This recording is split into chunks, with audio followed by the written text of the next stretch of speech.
Tonight, a story of hard work and broken promises. The men you're about to meet say they're no longer able to work. In some cases, they were injured on the job, and they thought their union disability plan had covered them. But as the Fox 9 investigators discovered, the Brotherhood was missing in action. Here's Tom Lyden.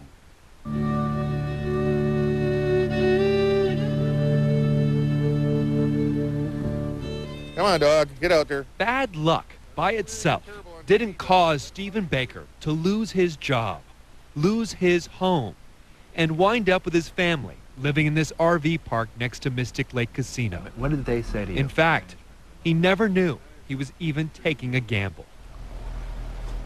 I don't know. It's just scary. It's scary. You know, my family isn't taken care of. You're really worried about that? Yeah. More than a little. I seen a man who went to work one morning and his life got changed. It was October 2001, and Stephen Baker was working a job here at Kaplan's Scrapyard in St. Paul. They were moving a printing press when suddenly the printing press fell on his arm, crushing it. Doctors nearly amputated Stephen Baker's arm that day. 7 years and 7 surgeries later. Oh, it just kills me. His right arm is a source of constant pain, and as fate would have it, I was home on leave. his left arm was injured in the military. She had to tie my work boots on. That was almost humiliating. But you do what you got to do. 3 doctors say Baker's unable to work, and after paying union dues for 20 years, he figured he'd get permanent disability. This is the file that I've kept on Steve's papers and everything. But the Bakers got only paperwork, no money, and they're not the only ones. It's overwhelming, and this is just part of it. Ron Salveson is in the same union and suffers from degenerative discs in his back and neck. Doctors say it was brought on by 20 years of operating heavy equipment. Today, his life is filled with pain Vicodin and pills. Oxycodone. It's kind of comical. My wife hears me scream throughout the night, and I don't even know it. Of pain. To save money, the Salvesons moved into this townhome in Forest Lake. so right up there.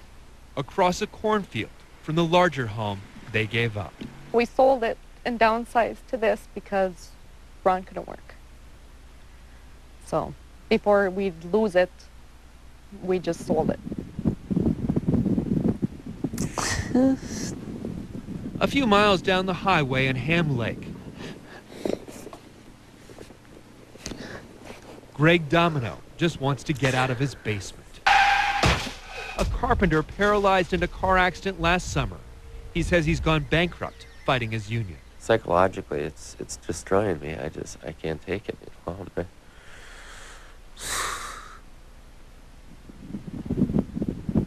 All 3 men. I don't know what to say.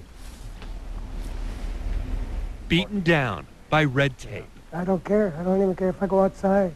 All 3 have qualified for Social Security disability, yet all 3 have run into roadblocks getting disability payments from their unions. It's like a circle. You just keep going around and around.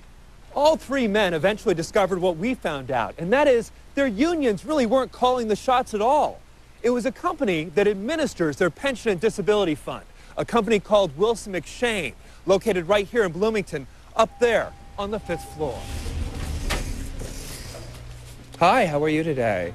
Wilson McShane is a major player, handling workers' comp for more than 250 contractors and 40 local unions. These guys are they're hurting, and they've been waiting a long time. I don't have anyone available at this time. Okay, well, let me know if anyone from Wilson McShane can get back. Wilson McShane never did agree to an interview. The union management, there's 2 blades on them, and they cut both ways. So the Fox 9 investigators went undercover with Stephen Baker when he appealed his case to his union, which can override Wilson McShane. Behind closed doors, a Wilson McShane rep got 45 minutes. Baker got just 5. Make it quick when I'm trying to tell the rest of my brothers that they're out there without a safety net because their disability pension doesn't work. Short of being in a coma, there's nothing there for you. Attorneys who handle such cases say the problem is a federal law called ERISA, the Employee Retirement Income Security Act. It sets up an administrative process that can last years. Only then can you file a case in federal court where you must prove the administrator was arbitrary and capricious in denying your claim, a very high standard. Even if you win, the fund only pays what it owes. No punitive damages, no attorney fees, creating a built-in profit motive for administrators like Wilson McShane to pick apart the cases for as long as they can. All these members think that they have a disability benefit, but the plan administrator, Wilson McShane, keeps saying something else. They keep interpreting the plan a different way, and they're allowed to interpret it however they want. Last summer, it turned downright criminal. A renegade Wilson McShane employee, Colleen Riak, was convicted of embezzling nearly $900,000 from Wilson McShane by setting up fraudulent disability claims, all to support her gambling habit. One of Riak's former clients was Greg Domino, who is still waiting for a specialized medical bed and a wheelchair of his own. I keep calling him and telling him I'm going to end up back in the hospital if you can't you just give me a bed? You know, I've been paying benefits for 20 years. If you're receiving this video, because I need your help in a quest to obtain my union benefits. Stephen Baker has even taken his case to YouTube for anyone willing to listen. I was the go-to guy at work. I was the guy that they sent out on the tough job. They're proud men who wore hard hats, paid their dues, and thought they had a brotherhood behind them, not a bureaucracy. I'm not the only wife out there that has a husband that's sitting in bed that can't get up. Now all the dreams they worked for seem just out of reach, like that house across a frozen cornfield.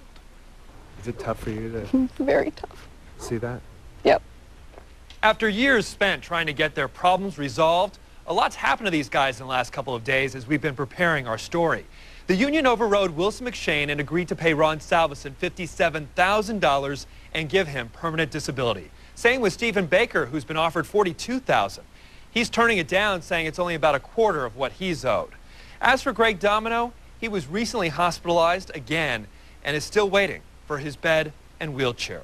I'm Tom Lyden for the Fox 9 Investigators.